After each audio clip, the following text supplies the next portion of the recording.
आप अडियाला से बाहर आए हैं तो अडियाला दोबारा खबरों में आ गया। अडियाला तो अब जाहिर है उस वक्त तक खबरों में रहेगा जब तक खान साहब अंदर है। कभी आपके पास कोई ऐसी खबर पहुंची उनकी आंख के हवाले से? और इससे हैरानकुन बात शादी मैं आपको ये बताऊं, जो डॉक्टर उस्मा थी उन्होंने बाहर आके मीडिया से गुफ्तगू की थी और उसके बाद ये सारा मसला बाद में शुरू हुआ, जो मुलाकातें दोबारा से बंद हो गई। तो आप अपने आप को मजहब तक महदूद क्यों नहीं रखते? सियासत पे भी कमेंट करते हैं, दीगर चीजों पे भी कमेंट करते हैं। पॉलिटिक्स में तो इन्वॉल्व करते हैं पॉलिटिकल जमातों के लोग, जब मेरी किसी स्टेटमेंट को आउट ऑफ कॉन्टेक्स्ट काट के वो पेश करते हैं। चीजें तो ऐसी आपकी हैं जिसमें वाज़े तौर पे नजर आता है कि शायद वक्त के साथ साथ आपका मौक़िफ़ तब्दील हुआ है, चाहे वो एस्टेब्लिशमेंट के हवाले से हो या मौजूदा हुक्मरानों के हवाले से हो। तो मैं अपनी जगह के ऊपर खड़ा हूँ। ये तो वो लोग हैं कि जिनको एस्टेब्लिशमेंट ने गोद से उतारा और उनके नजरियाती होने की टोटल जो हिस्ट्री है वो 2 से 3 साल है। ओवरऑल जो मजहबी तबका है उसको औरत के पर्दे में, गाने में फौशी नजर आ जाती है। माशरे के अंदर सब कुछ हो रहा है, ना इंसाफी है, लोगों को इंसाफ नहीं मिलता, खालिद दूध नहीं मिलता, औरतों को उनका राइट नहीं मिलता विरासत में। उस पे जो हमारा मजहबी तबका उतने जोशो खरोश से नहीं बोलता कि कोई शख्स भी इस्तिस्ना इस्लाम में नहीं ले सकता, चाहे वो खलीफतुल मुस्लिमीन हो, चाहे वो आर्मी चीफ हो, चाहे वो प्राइम मिनिस्टर हो या प्रेसिडेंट हो। साबिक वज़ीर आज़म की अब हालत ये हो गई है कि बताया जा रहा है कि 85% बिनाई एक आंख में नहीं है। कि जब तक एस्टेब्लिशमेंट के साथ ये लोग सेम पेज पे होते हैं उस वक्त तक हुकूमत में होते हैं, और जैसे इनका एस्टेब्लिशमेंट से इख्तलाफ होता है तो एस्टेब्लिशमेंट जो है वो कोई नया घोड़ा मैदान में उतार देते हैं। और आप पे भी ये इल्जाम है कि आपको जो है लॉन्च किया गया है इमरान खान साहब के खिलाफ। मैं भी बस इस पे हाजिर सकता हूँ। अभी ये सलमान सफदर साहब का शुक्रिया मैं आपके प्लेटफॉर्म से अदा करूंगा, उन्होंने मेरी हर बात की तस्दीक कर दी। जो ये पोर्ट्रे किया जाता है कि वो बड़ी मजेदार जिंदगी गुजार रहे हैं, उनको तो शर्म करनी चाहिए, उन्होंने खुद जेलें काटी हुई हैं, उनको तो ये बात करते हुए 10 दफा सोचना चाहिए, शर्म करनी चाहिए। कि खुदा न खास्ता किसी पे ऐसा इल्जाम लग गया तो उसकी तो जमानत नहीं होती, तो आप इतनी जल्दी बाहर आ गए। तो ये भी एक रियलिटी है कि पाकिस्तान की हिस्ट्री में आज तक किसी भी मजहबी पर्सनैलिटी के ऊपर कभी 295C लगी ही नहीं। तो आप इमरान खान साहब से मिलना भी चाहते थे उस जमाने में? अगर मैं खुद एस्टेब्लिशमेंट का छोड़ा हुआ मोहरा था तो मुझे खान साहब से मिलने के लिए भगोड़ा साहब की जरूरत थी। बुलाया गया था ये जो पिछले दिनों कन्वेंशन हुआ जिसमें तमाम उलमा आए थे? नहीं, वो नहीं, बिल्कुल ही बुलाया गया था। उसकी वजह यह है कि मुझे बुलाने का रिस्क कौन ले सकता है। कोई इख्तलाफ की वजह नहीं होनी चाहिए, सबको पता होना चाहिए कि इस निजाम में किसी के साथ भी ज्यादती हो सकती है। मैं जिस तरह मौलियों की दाई हूँ ना, मैं इंसाफियों की भी दाई हूँ। और उसमें एक जगह पे आप कह रहे हैं कि मैंने रिटायरमेंट ले ली, लेकिन माजी में आप कह रहे थे, आपने बयान दिया कि एजेंसियां मेरे पीछे पड़ गई, एजेंसियों ने आपको नौकरी से निकलवाया और आपने इमरान खान को खत भी लिखा। मुझे अंदर खाने पता चला कि मेरे ऊपर इन्होंने एक दहशतगर्द तंजीम के साथ लिंक होने का झूठा इल्जाम लगाया हुआ था, सिर्फ इसलिए कि मुझे उन्होंने वहां से निकालना था। आप ये कह रहे हैं कि इमरान रियाज साहब और आपको लाइव कर दिया जाए? इसने आज तक मेरे ऊपर जितने इल्जाम लगाए हैं यूट्यूब के ऊपर वो खोले और बताया मैंने ये बात इस तरह की हुई है, और मैं आपको ये दाढ़ी भी हाथ पैर के कह रहा हूँ, ये कभी भी मेरे सामने नहीं बैठेगा। हलीमा खान साहबा में भी दहशतगर्दी का मुकदमा, और मुकदमा ये है कि उनके पास बारूदी मवाद था जिससे वो खुदा न खास्ता सुप्रीम कोर्ट को या पार्लियामेंट को उड़ाना चाहती थी। अब इस प्रेस के अंदर ये जो हमारी सियासत के अंदर मौरूसियत है कि मरियम बीबी वज़ीर आला बन गई हैं, बिलावल साहब जो है वो पहले वज़ीर खारजा बन गए, अब वो वज़ीर आज़म भी बनना चाहते हैं। अगर मुझसे नून लीग वाले मशवरा करते तो मैं तो चीफ मिनिस्टर के लिए हसन इकबाल साहब का नाम पेश करता। अच्छा, अब बड़े जो है वो ये भी सोच रहे थे, पिछले दिनों ये चीज काफी ज्यादा गर्दिश करती रही कि वोट डालने की उम्र जो है ना वो बढ़ा दी जाए। पाकिस्तान में तो मैंने कई साहब ही देखे हैं वो 50-60 साल की उम्र में मैच्योर नहीं हुए हैं, तो मैच्योरिटी का ताल्लुक तो पर्सन टू पर्सन वेरी करता है। 18 साल बेहतरीन उम्र है। इस्लाम ने कहीं ये हुक्म नहीं दिया कि जैसे ही मर्द या औरत बालिग हो जाए तो जबरदस्ती उसकी शादी कर दो। तो आपने कभी ऐसा सोचा कि सियासत में आने? नहीं जी, बिल्कुल नहीं, मुझे कभी वसवसा भी नहीं आया। ना मोहम्मद अली जिन्ना साहब कोई मौलवी थे कि मौलवी इस मुल्क के ऊपर कब्जा करने की कोशिश करते, और ना वो कोई जर्नैल थे कि उन्होंने कोई जंग करके मुल्क हासिल किया होता। वो पॉलिटिशियन थे, लेकिन कब्जा जो है वो मौलवियों का एस्टेब्लिशमेंट का होता। देख रहे हैं गजा पीस बोर्ड में पाकिस्तान ने उसमें शमूलियत भी इख्तियार कर ली, और अब इस तरह की इतलात भी हैं कि अगर कोई अमन फोर्स बनती है तो ऐन मुमकिन है कि वो मांग ले हमसे कि हम उसमें कंट्रीब्यूट करें। इसमें जो पाकिस्तान का मौकिफ है मैं उसको सेकंड करता हूँ। नवाज शरीफ साहब ने वोट को इज्जत दो का नारा लगाया और एक बयानिया खड़ा किया और बड़ी तमाना आवाज उस वक्त बनी, फिर वो अपने बयानिए से पीछे हट गए। आपको डील की इसमें कोई गुंजाइश नजर आ रही है कि कोई डील मिल जाएगी खान साहब को और कोई नरमी होगी उनके साथ? नहीं, नरमी वाला मामला तो कुछ हो सकता है, डील वाला तो मुझे नजर नहीं आता। बिल्कुल दूर दूर तक नजर नहीं आता। अस्सलाम वालेकुम जी, उम्मीद है कि आप सब लोग खैरियत से होंगे। इंजीनियर मोहम्मद अली मिर्जा साहब हमारे साथ मौजूद हैं। सर, आपका बहुत बहुत शुक्रिया, थैंक यू सो मच, आपने हमारे लिए टाइम निकाला। सबसे पहले तो जरा ये बताइएगा कि आजकल जो सारे हालात चल रहे हैं, इसमें आप चीजों को कैसे देख रहे हैं? आप अडयाला से बाहर आए हैं तो अडयाला दोबारा खबरों में आ गया है। ला हौला वला कुव्वता इल्ला बिल्लाह। अल्लाहुम्मा सल्लि अला मुहम्मदिन व अला आलि मुहम्मद। रब्बि इश्रह ली सदरी व यस्सिर ली अमरी वहलुल उक़दतम मिन लिसानी यफ़क़हू क़ौली। काज़मी साहब, बहुत बहुत शुक्रिया, आपने मौका दिया। अल्लाह ताला आपको जज़ाए खैर दे। अडयाला तो अब ज़ाहिर है उस वक्त तक खबरों में रहेगा जब तक खान साहब अंदर हैं। जब खान साहब बाहर आएंगे तो उसकी खबरें बनना बंद हो जाएंगी। बल इस वक्त जो सूरत हाल है जिसमें अडयाला जेर बहस है, उसमें तो ज़ाहिर है एक एक्स प्राइम मिनिस्टर की सेहत का मामला है। तो हम आपके प्लेटफॉर्म से यही मैसेज देंगे कि उनके मर्जी के जो डॉक्टर्स हैं उनको इन्वॉल्व करके फौरन उनके इलाज की तरफ तवज्जो देनी चाहिए जो कि उनकी रिक्वायरमेंट है। और इसके ऊपर कोई सियासत नहीं होनी चाहिए, ना तो खान साहब के मुखालफिन की तरफ से और ना उनके चाहने वालों की तरफ से, जो टार्जन बन के ये कह रहे होते हैं कि डट के खड़ा है कप्तान, वो बाहर भी इलाज कराने के लिए नहीं जाएगा। मैं कहता हूं अगर इनको बैरून मुल्क भी इलाज के लिए जाना पड़ता है तो उन्हें इलाज के लिए भेजना चाहिए। ये उनकी सेहत का मामला है। जब तक इंसान की सेहत है उस वक्त तक बाकी चीजें हैं। अगर सेहत ही नहीं है तो फिर उसने पॉलिटिक्स क्या करनी है। ठीक। अच्छा इंजीनियर साहब, आप कब अडयाला से बाहर निकले? आपकी जब जमानत हुई, किस किस तारीख को आपको रिहाई मिली? मैं सर 5 दिसंबर को बाहर निकला था। 3 दिसंबर को मेरी बेल हुई थी रावलपिंडी बेंच जो लाहौर हाई कोर्ट का है, सदाकत अली खान साहब की अदालत से। और 5 तारीख को मैं ऑलमोस्ट जुम्मे की नमाज से पहले पहले निकल आया था। ठीक है। आप जब उधर थे तो ये उसी टाइम पीरियड है जब खान साहब कह रहे हैं कि वो बार-बार कंप्लेन कर रहे थे और उनकी आँख का इलाज नहीं हो रहा था। गफूर अंजम साहब को वो बता रहे थे। कभी आपके पास कोई ऐसी खबर पहुँची उनकी आँख के हवाले से, या कोई ऐसी चीज़ जो अब मीडिया में हाइलाइट हो रही हैं चीज़ें? नहीं, उस वक्त तो कोई ऐसी बात इस हवाले से बिल्कुल नहीं थी। हुँ, और हुँ। इससे हैरानकुन बात शाहजी, मैं आपको ये बताऊं कि 2 दिसंबर को जो डॉक्टर उज़मा थी उन्होंने बाहर आके मीडिया से गुफ्तगू की थी। और उसके बाद ये सारा मसला बाद में शुरू हुआ, जो मुलाकातें दोबारा से बंद हो गई। तो उसमें तो जब उनकी सेहत के मुतालिक उनसे पूछा गया तो उन्होंने कहा बिल्कुल ठीक है। अब ये मेरे लिए बड़ी हैरानकुन बात है कि उस वक्त वो ठीक थे और फिर माजी की तरफ उसे क्यों ले गए उस पूरे के पूरे मामले को, ये मेरी समझ से वैसे बाहर है। जी। उसमें वो ये बता रहे हैं कि उस वक़्त तक आँख में टीका नहीं लगाया गया था और आँख में ड्रॉप्स अच्छा। डाल रहे थे। अब जब से टीका लगा है, तो अब जो रिपोर्ट कल वो मैं पढ़ रहा था सुप्रीम कोर्ट में जो जमा करवाई गई, उसमें बताया गया कि अब मसलसल आँख से पानी रस रहा है। तो इस वजह से अब वो शायद मेरे ख्याल में थोड़ा-सा उसमें कोई तब्दीली आई है। तो शायद एक वजह ये हो सकती है। सही है, बिल्कुल हो सकता है। बहरहाल ये है कि जो भी है, हुँ, इलाज हुँ। करवाना चाहिए। ये एक कैदी का राइट है कि उसका इलाज करवाया जाए, और जब वो एक्स प्राइम मिनिस्टर है तो उसका राइट है कि उसका बेहतरीन तरीके से इलाज होना चाहिए। ठीक है। अच्छा, अब जो बहुत सारी ऐसी चीज़ें हैं, मेरे ख़्याल में आप वो वाहिद शख्सियत हैं जिन्होंने बहुत सारे लोगों को इंस्पायर किया। बल्कि पाकिस्तान में आपको पता है हर किसी की अपनी 1.5 इंच की मस्जिद है। कोई अहले तशय्युह है तो वो अहले सुन्नत को नहीं सुनता, कोई हनफी है तो वो जनाब उनका किसी और से इख्तिलाफ होता है। आपको बहुत सारे लोग सुनते थे और अभी भी सुनते हैं। बल्कि आज ही मेरे एक दोस्त आए हुए थे, बड़े नशरियाती इदारे से उनका ताल्लुक है, बल्कि हमारे सीनियर हैं, एडिटर रह चुके हैं, बरतानिया में होते हैं। तो उन्होंने कहा कि मैं इंजीनियर अली मोहम्मद मिर्जा को बहुत पसंद करता हूं, पर मेरी तरफ से ये सवाल पूछना कि मियां तुम इतनी अच्छी बातें करते हो, जो मुल्ला की इजारादारी थी उसको आपने खत्म किया, तो आप अपने आप को मजहब मजहब तक महदूद क्यों नहीं रखते? सियासत पे भी कमेंट करते हैं, दीगर चीजों पे भी कमेंट करते हैं। इस पे आप क्या कहेंगे? शायरी मेरा ख्याल है जब हमारी आखिरी पॉडकास्ट हुई थी उसमें भी इसी किस्म के सवालात हुए थे। मैं फिर अर्ज करूंगा कि हमने तो कभी भी अपने आप को पॉलिटिक्स में इन्वॉल्व ही नहीं किया। पॉलिटिक्स में तो इन्वॉल्व करते हैं पॉलिटिकल जमातों के लोग, जब मेरी किसी स्टेटमेंट को आउट ऑफ कॉन्टेक्स्ट काट के वो पेश करते हैं। मैंने तो पॉलिटिक्स को उस तरीके से कभी भी तख्ता मश्क बनाया ही नहीं है।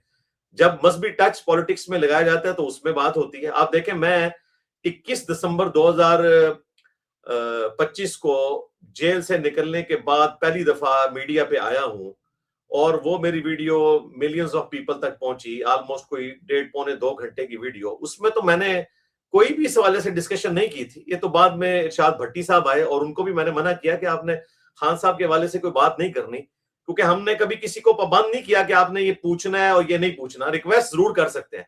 तो उन्होंने कहा मैं पूछूंगा, मैंने कहा ये आपका अपना राइट है, हम तो रिक्वेस्ट कर सकते हैं, तो अगर आप पूछेंगे तो मैं कुछ ना कुछ उस हवाले से बता दूंगा। और उसमें भी मैंने कोई पॉलिटिकल स्टेटमेंट नहीं दी थी। जाहिर है कि एक पॉलिटिकल लीडर है जो एक क्रिकेटर भी है, लोग उससे अकीदत रखते हैं पॉलिटिक्स के पॉइंट ऑफ व्यू से भी, और हमारी अकीदत तो क्रिकेट के पॉइंट ऑफ व्यू से है। मेरे 1992 के मैट्रिक के पेपर हो रहे थे जब हमारा ये वर्ल्ड कप चल रहा था, और हम पेपरों के दौरान वो वर्ल्ड कप देख रहे थे, तो हमारी तो एक अकीदत वाबस्ता है, उसको तो कोई भी इस एतबार से हमें टॉन्ट नहीं कर सकता। तो जब कोई इस हवाले से चीज पूछता है तो हम बताते हैं, बाकी तो ये खुद करते हैं। अब देखें कि पीटीआई के लोगों ने पिछले दिनों मेरी एक पुरानी वीडियो आउट ऑफ कॉन्टेक्स्ट काट के पतंगबाजी के हवाले से एक हंगामा खड़ा किया, तो मुझे जवाब फिर देना पड़ता है ना। तो मैं खुद से कोई ऐसी स्टेटमेंट नहीं देता हूं कि जिसको कोई बुनियाद बना के इस किस्म की कोई हरकत करने की कोशिश करे। पॉलिटिक्स के हवाले से तो मैंने कभी डिस्कशन नहीं की। हाँ, दीनी हवाले से जब कोई चीज डिस्कस होती है, मजहबी टच के पॉइंट ऑफ व्यू से, या कोई शख्स पर्सनली कोई इस तरह की बात पूछ लेता है, तो मैं जवाब देता हूं। अदरवाइज मैंने कभी खुद से पॉलिटिक्स को टॉपिक बना के अपने प्लेटफॉर्म से, मेरी हजारों वीडियो अपलोड है, को मुझे दिखाए कि मैंने पॉलिटिक्स को कभी इस एतबार से टॉपिक बना के डिस्कस किया हो। ठीक। अच्छा, इसमें इंजीनियर साहब एक बात ये भी कही जाती है ना कि अब जो मजहब है वो आपकी हर चीज का अहाता करता है, वो पॉलिटिक्स का भी करता है, वो आपके रहन सहन का भी करता है, वो आपकी दीगर जो माशरत है उसका भी करता है। तो आप मजहब को एज सच पॉलिटिक्स से अलहदा नहीं कर सकते। आप किस हद तक इस चीज से एग्री करेंगे या डिसएग्री करेंगे? देखिए, मैंने आपके गुज़श्ता सवाल के जवाब में इसको जानबूझ के टॉपिक ही नहीं बनाया, वरना तो मैं डायरेक्ट पहला जुमला बोलता, जुदा हो दीन सियासत से तो रह जाती है चंगेजी। तो मैं आपके साथ एग्री करता हूं कि सियासत जो है वो दीन का हिस्सा है। नबी सल्लल्लाहु अलैहि वसल्लम एक कामयाब सियासतदान भी थे, एक कामयाब मजहबी लीडर भी थे, और एक कामयाब पॉलिटिकल लीडर भी थे, और एक कामयाब जंगजू भी थे। तो आप इस्लाम की जिंदगी में तो ये सारी चीजें, लेकिन पाकिस्तान की जो पॉलिटिक्स है ना, ये टोटली इस वक्त ब्लेम गेम बन चुकी है और एक झूठ का पुलंदा बन चुकी हुई है जी। इस वजह से मैं पाकिस्तान की पॉलिटिक्स में उस हवाले से कोशिश करता हूं कि अपने आप को अलग रखूं। हाँ, जब कोई मेरी किसी स्टेटमेंट को जानबूझ के आउट ऑफ कॉन्टेक्स्ट कोट करके मुझे घसीटने की कोशिश करता है, तो फिर मैं उधार नहीं रखता, जवाब दे देता हूं। जी। अच्छा, जब इमरान खान साहब के दौरे हुकूमत था, हमारे बहुत सारे सहाफ़ी दोस्त भी उसमें शामिल हैं, वो बहुत ज़्यादा जमहूरियत पसंद थे, एंटी एस्टेब्लिशमेंट थे, लेकिन बाद में एहसास हुआ कि वो कोई जियाला है तो कोई नून लीगी है। इसी तरीके से आजकल बहुत सारे दोस्त हमारे जो हैं, जो इमरान खान के दौर में हर चीज़ को जस्टिफाई करते थे, आजकल उनको जमहूरियत में बहुत सारी चीज़ें नज़र आती हैं। तो इसी तरीके से एक तनकीद आप पे भी होती है कि आपका भी जो है नुक्ता नज़र शायद वक्त के साथ तब्दील हुआ है। एक तो आपने जो बसंत की बात की वो आपने खुद ही बता दिया, जब वो पुराना आपका क्लिप था वो मैंने भी पहले जब देखा तो यही समझा कि आपने ये बात की है, लेकिन फिर वो पूरा क्लिप देखा तो उसमें आप उस वक्त भी कह रहे हैं कि वो हराम है, लेकिन अगर कोई खुद उड़ाना चाहे तो उड़ा ले, एज लॉन्ग एज किसी और को नुकसान ना पहुंचे। तो और आपने वक्त दूसरी के दूसरी बात इंपॉर्टेंट ये है कि वो वाली वीडियो भी नून लीग के दौर की है, वो 4 मार्च 2018 की है। तो ये बयानिया जो हमारे एक एंकर पर्सन जो है लाहौर से, जो पहले एक मजाहिया प्रोग्राम भी करते थे, मैं नाम नहीं लेना चाह रहा जानबूझकर, तो उन्होंने जो बयानिया बनाया था कि जी ये उस वक्त खान साहब की हुकूमत थी इसलिए मुखालफत की, तो वो प्रोग्राम तो उनका बकौल शेर अफजल मरवत साहब के वो तो बढ़ गया। अच्छा, तो लेकिन इंजीनियर साहब कुछ चीजें तो ऐसी आपकी हैं जिसमें वाज़े तौर पे नजर आता है कि शायद वक्त के साथ साथ आपका मौकिफ तब्दील हुआ है, चाहे वो इस्टेब्लिशमेंट के हवाले से हो या मौजूदा हुक्मरानों के हवाले से हो। अब तासुर ये मिलता है कि आप इतने क्रिटिकल नहीं है, चाहे वो पंजाब की हुकूमत है या इलेक्शन की जो चोरी की बात होती है, वोट की चोरी से बड़ी चोरी कौन सी हो सकती है, उस पर आप शाह उतने जी, वोकल नहीं होते। जी जी शाह जी, पहली बात ये है कि ये परसेप्शन है उन लोगों की तरफ से। बात कोई प्रैक्टिकली सामने लेकर आए, कोई मेरी पुरानी स्टेटमेंट उठाएं और बताएं कि जी पहले इंजीनियर साहब ये कहते थे कि एस्टेब्लिशमेंट का सियासत में कोई किरदार नहीं होना चाहिए, और आजकल जो इंजीनियर साहब हैं वो ये कहते हैं कि एस्टेब्लिशमेंट का किरदार होना चाहिए। फिर तो मैं मानूंगा कि मेरा मौकिफ बदला। मेरा तो आज भी वही मौकिफ है। मैं 2018 के इलेक्शन में आरटीएस के पॉइंट ऑफ व्यू से जो कुछ हुआ उसे भी गलत समझता हूं, और जो कुछ 2024 के इलेक्शन में हुआ फॉर्म 45 और 47 का कंफ्लिक्ट, मैं उसे भी गलत समझता हूं। तो मैं अपनी जगह के ऊपर खड़ा हूं। ये तो वो लोग हैं कि जिनको एस्टेब्लिशमेंट ने गोद से उतारा और उनके नजरियाती होने की टोटल जो हिस्ट्री है वो 2 से 3 साल है, वरना पहले तो ये नजरियाती नहीं थे। हमारी नजरियाती होने की हिस्ट्री तो बहुत पुरानी है।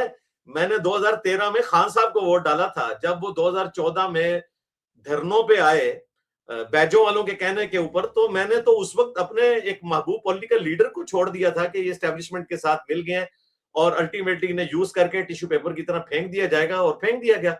तो मैं तो अल्हम्दुलिल्लाह खान साहब से भी पहले का नजरियाती हूँ, अल्लाह के फजल से।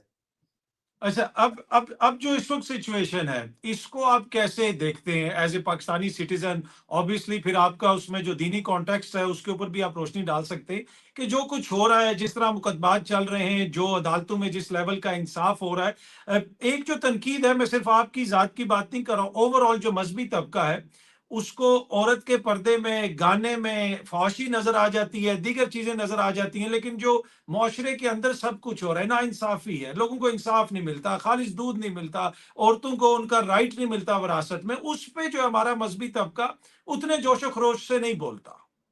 बिल्कुल बोलना चाहिए। मैं तो वक्तन फक्तन बोलता रहता हूं। बल्कि मैं आपको बताऊं, अब इंशाअल्लाह ताला इस संडे को मैंने ये सोलर के हवाले से जो हमारी हुकूमत ने अपनी पॉलिसी को चेंज कर दिया है और पुराने बयानात इनको हॉन्ट कर रहे हैं, तो मैंने उसे स्पेशल टॉपिक के ऊपर एड्रेस करना है इंशाअल्लाह ताला। मैं तो इस तरह के इश्यूज के ऊपर बोलता रहता हूँ, वक्तन फक्तन बोलता रहता हूँ। और जब भी पॉडकास्ट में मुझसे क्वेश्चन किया जाता है, आप आज कोई मुझसे पूछना चाहें स्पेसिफिकली चीजें, तो मैं इंशाअल्लाह ताला उसके ऊपर गुफ्तगू करूंगा। उसकी वजह है कि मैंने तो किसी पॉलिटिकल पार्टी की लाइन लेनी नहीं है ना। होता यह है कि लोग अपने मतलब के बयानात उठाते हैं और रंग भरने की कोशिश करते हैं। मैं मिसाल के तौर पे आपको अभी रिसेंट एक मिसाल देता हूं। मैं 3-4 पॉडकास्ट में गया जिसमें मुझसे एक ही सवाल हुआ कि क्या इस्लाम में इस्तिस्ना की कोई गुंजाइश है। तो मैंने सारे प्रोग्रामों में वो हदीस बयान की, बुखारी और मुस्लिम की, कि नबी इस्लाम ने फरमाया कि अगर मेरी बेटी फातिमा भी चोरी करते तो मैं उसके भी हाथ कटवाता। इस हदीस को बुनियाद बना के मैंने कहा कि कोई शख्स भी इस्तिस्ना इस्लाम में नहीं ले सकता, चाहे वो खलीफातुल मुस्लिमीन हो, चाहे वो आर्मी चीफ हो, चाहे वो प्राइम मिनिस्टर हो या प्रेसिडेंट हो। मैंने ये बिल्कुल वाज़ेह तौर पर गुफ्तगू की। उसके बावजूद हमारे एक भाई हैं जो कि इंग्लैंड में बैठे हुए हैं, जिनका काम खान साहब के ऊपर डॉलर कमाना है, उन्होंने मेरे बयान को आउट ऑफ कॉन्टेक्स्ट पेश किया और वो देखकर वो बयान पढ़ रहे हैं जो siyaset.pk के ऊपर मेरा वो बयान लगा हुआ था और उसके आगे लिखा था कि मैं इसे जायज नहीं समझता। उन्होंने ऊपर वाला हिस्सा पढ़ा जो मैं के मुखालिफ की दलील के तौर पर पेश कर रहा था कि उनका दावा यह है लेकिन हम इसे दुरुस्त नहीं समझते। उन्होंने उनका दावा पढ़ा और कहा कि इंजीनियर साहब देखें, इस्तिस्ना को सपोर्ट कर रहे हैं, इन्होंने तो अपना किबला ही बदल लिया। अब होता यह कि जो लोग खुद एस्टेब्लिशमेंट का आलाकार रह चुके हैं वो समझते हैं कि बाकी लोग भी ऐसे होंगे। मैं अपने आप को इस चीज से बुलंद समझता हूं कि मैं नाउज बिल्ला मिन जालिक किसी की लाइन लूं, क्योंकि मैंने अल्लाह ताला को जान देनी है। मैं जो हक बात है वो डंके की चोट के ऊपर करता हूं, मुस्तकबिल में भी करूंगा। बसंत के हवाले से मैंने जुर्रत की है ये बात करने की कि अगर पीटीआई ने बसंत को सेलिब्रेट करने को एक्सेप्ट कर लिया है तो ये आप कौन होते हैं पाबंदी लगाने वाले कि कोई शख्स अपने पॉलिटिकल लीडर की तस्वीर पतंग के ऊपर नहीं लगा सकता। ये नॉनसेंस बात है। तो मैं अगर एस्टेब्लिशमेंट की या गवर्नमेंट की लाइन ले रहा हूं तो मैं ये बात कर रहा था और मैंने इमरान खान साहब का नाम लिया है बकायदा। तो ये लोग खुद से इसको रंग देते हैं। आप कोई सवाल पूछें इंशाअल्लाह ताला। और वो जो आपके दोस्त जिन्होंने आपसे कहा, जो सहाफी थे, उनसे भी मैं रिक्वेस्ट करूंगा कि मेरा कोई बयान मुझसे आकर पूछा जाए तो मैं इंशाअल्लाह ताला उसको जस्टिफाई करूंगा। अगर मैंने माजी में कोई बयान दिया है उसे भी जस्टिफाई करूंगा, हाल में जो है वो भी कॉन्टेक्स्ट के साथ जस्टिफाई करूंगा। और अगर कहीं गलती हुई तो मैं एलानिया माफी मांगूंगा। मसलन मैं आपके प्लेटफॉर्म से एलानिया माफी मांगता हूं कि मैंने गलती से खान साहब के 6 साल बताए थे, वो 6 नहीं थे, वो 7 थे। एक मैंने कम बताया था। ओपन एरिया मैंने जो बताया था एग्जैक्टली वही निकला है सलमान सफदर साहब की रिपोर्ट में 16/70 का, लेकिन उसमें फालतू एक और पैच निकल आया। मैं उसमें भी माजरत करता हूं, मैंने तो सिर्फ 16/70 की बात की थी, लेकिन उन्होंने कहा कि नहीं एक ग्रीन बेल्ट भी उसमें शामिल है, ऑलमोस्ट कोई 12/15 की या 12/20 की। तो मैं इसमें रुजू करता हूं कि मैंने वो एरिया भी कम बताया था, सेल भी एक कम बताया था। तो मैं आपके प्रोग्राम में माफी मांगता हूं। अब ये मेरी माफी मांगना भी इनको बुरा लगेगी, अब सलमान सफदर साहब की ट्रोलिंग ये शुरू कर देंगे। ठीक है, लेकिन जिस कंडीशन में देखें, जेल तो आपको भी पता है मिर्जा साहब, जेल ही होती है। और एक साबिक वजीर आजम की अब हालत ये हो गई है कि बताया जा रहा है कि 85% बिनाई एक आंख में नहीं है। और फिर इस मुल्क में जो मुकदमे होते हैं, आपके ऊपर भी मुकदमा है, बहुत सारे लोगों के ऊपर मुकदमात बनते हैं, उसमें कितना इंसाफ का ख्याल रखा जाता है वो भी हमारे सामने है, माजी में जी जी, दीगर ऐसे ही निगरान में। ऐसे ही तो ऐसे ही। आप समझते हैं कि इमरान खान जो जेल में है वो अपने, उसने कोई इतने बड़े जुराइम किए हैं कि उसके साथ ये सलूक किया जाए, या फिर इस वक्त वो सिस्टम को काबिल कबूल नहीं है तो इस वजह से वो सजा भुगत रहा है? पाकिस्तान में जितने पॉलिटिकल लीडर्स भी अंदर जाते हैं ना, उनके ऊपर जो मुकदमात बनाए जाते हैं ना जी, वो कानून की जबर-जेर को देखकर तो अपने निज़ाम में बिल्कुल दुरुस्त बनाए जाते हैं। लेकिन उसके पीछे हकीकत ये नहीं होती है जो हमें सामने नजर आ रही होती है, और हकीकत उसके पीछे वही होती है कि जब तक एस्टेब्लिशमेंट के साथ ये लोग सेम पेज पे होते हैं, उस वक्त तक हुकूमत में होते हैं, और जैसे ही इनका एस्टेब्लिशमेंट से इख्तिलाफ होता है तो एस्टेब्लिशमेंट जो है वो कोई नया घोड़ा मैदान में उतार देते हैं। तो ये तो एक पाकिस्तान की तारीख में होता चला आ रहा है, ये तो इसमें तो कोई दूसरी राय नहीं है। लेकिन हुक्मरानों को भी चाहिए, जिस तरह के नईम बुखारी साहब ने बड़ी अच्छी बात की थी 190 मिलियन पाउंड वाले केस में, कि मैंने खान साहब को कहा था कि सांप है, इसको हाथ ना लगाना। हमारे हुक्मरानों को भी चाहिए, जब ये हुकूमत में बैठे होते हैं तो अपने लिए कोई ऐसे कमजोर पॉइंट ना छोड़ें कि उनके जाने के बाद उन चीजों को बुनियाद बनाया जाए। अब तोशा खाना का जो केस है, तोशा खाना में तो सैकड़ों लोगों ने गिफ्ट लिए हुए हैं, उन सब पे भी केसेस बनने चाहिए उसी उसूल के तहत। जी जी। अच्छा, इंजीनियर साहब, एक और चीज जो कही जाती है वो ये है कि जिस तरह आपने भी कहा कि जो एस्टेब्लिशमेंट को काबिल कबूल नहीं है, उनके मुकाबले में दूसरी सियासी पार्टियां भी लॉन्च की जाती हैं, दीगर भी जो माशरे के दीगर लोग हैं वो भी नजर आता है कि सम टाइम मुतहरिक है। और आप पे भी ये इल्जाम है कि आपको जो है लॉन्च किया गया है इमरान खान साहब के खिलाफ, ताकि आप नौजवानों में मकबूल हैं, नौजवान आपको सुनता है। तो आपने जो है वो कोई ऐसा बयानिया लिया है कि इमरान खान साहब की क्रेडिबिलिटी को डेंट डाला जाए। आप इस इल्जाम पे क्या कहेंगे? मैं वही कहूंगा कि जो आप हंस रहे हैं, मैं भी बस इस पे हंस ही सकता हूँ। कोई प्रैक्टिकली कोई चीज तो सामने लेके आते ना।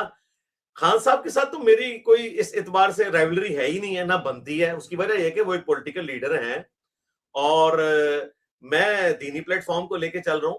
मैंने अगर उनके खिलाफ कोई बात करनी होती तो मैं ये बात करता कि बसंत के मौका के ऊपर उनकी तस्वीर लगाने की इजाजत होनी चाहिए। मैंने ये बात करनी थी। मैंने तो इसका यानी गवर्नमेंट को क्रिटिसाइज किया है इस हवाले से कि आप उनको इजाजत दें, वो एक सिस्टम का हिस्सा है, और उसके बावजूद आप ये कह रहे हैं कि कोई पॉलिटिकल लीडर की तस्वीर नहीं लगा सकता। तो ऐसी कोई बात नहीं है, ये जनरल स्टेटमेंट है।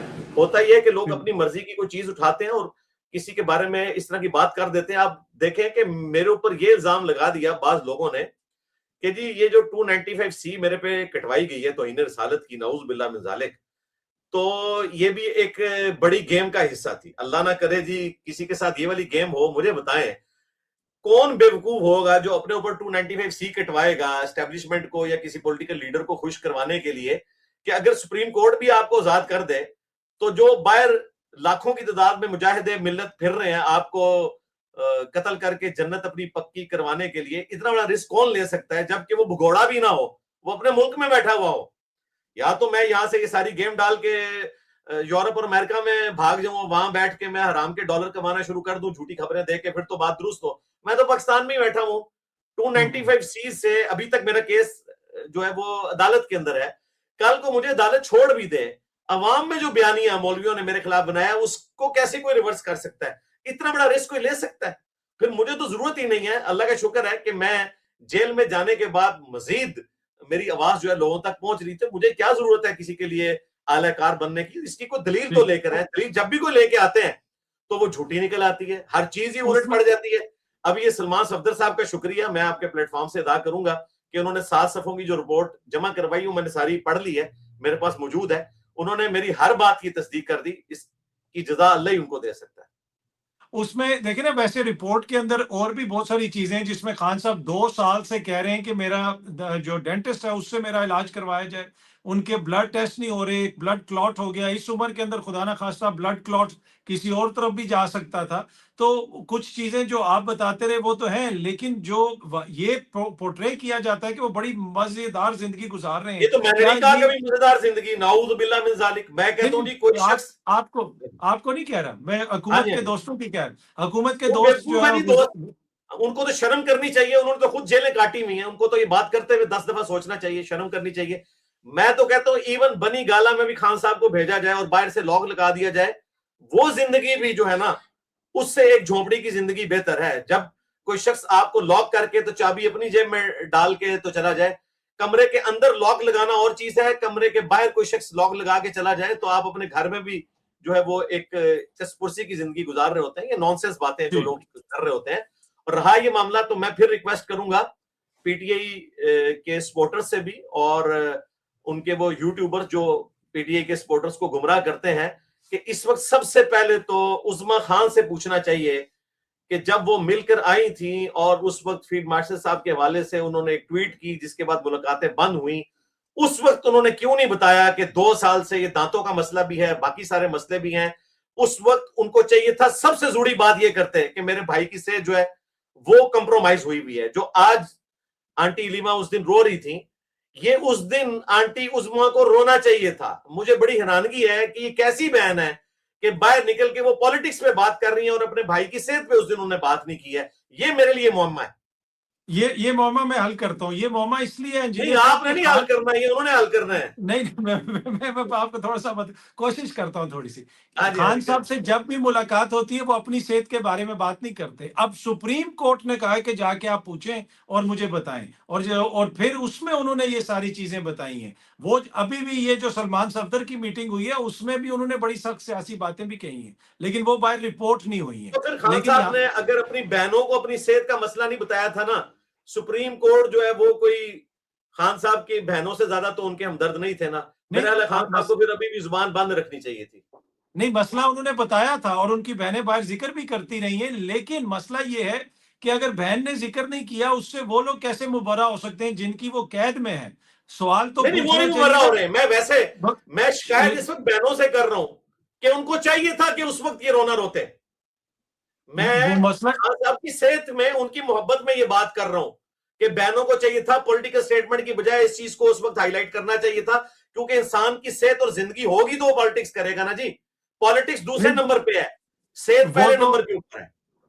उसकी आपको पता है मुतअद्दिद पिटीशंस भी पेंडिंग है बहनों की तरफ से भी कि डॉक्टर्स तक एक्सेस दिया जाए, जाती मुआलिज को भेजा जाए, पर वो नहीं भेजा जा रहा। लेकिन ये वो बहस है, इसके ऊपर हम काफी ज्यादा और भी बात कर सकते हैं, लेकिन मैं कुछ और चीजें भी आपसे पूछना चाह रहा जी जी था। जी, बताइए। आपने अपने केस का भी जिक्र किया, और जो जिस किस्म का केस है ऑब्वियसली जो है वो परेशान कुन भी है, और लोग उसमें ये भी कहते हैं कि खुदा न खास्ता किसी पे ऐसा इल्जाम लग जाए तो उसकी तो जमानत नहीं होती। तो आप इतनी जल्दी बाहर आ गए, एक चीज ये भी जो है काफी ज्यादा जेर बहस रहती है, और फिर आप जब बाहर आए हैं तो शायद आपका कोई जो है बयानिया चेंज हो गया या कोई ऐसी बात। नहीं, बयानिया कोई चेंज नहीं हुआ। मेरा बयानिया वही है जो पहले था। हाँ, मेरे बयानिए में एक चीज ऐड होगी कि जो लोग तौहीने रसालत के मुकदमात में या तौहीने मजहब के मुकदमात में झूठे केसेस के अंदर हनी ट्रैप करके अडियाला में और सेंट्रल जेल लाहौर में कैद किए गए, मैंने उनके हक में आवाज बुलंद की है। तो ये बयानिए में चीज ऐड हुई है।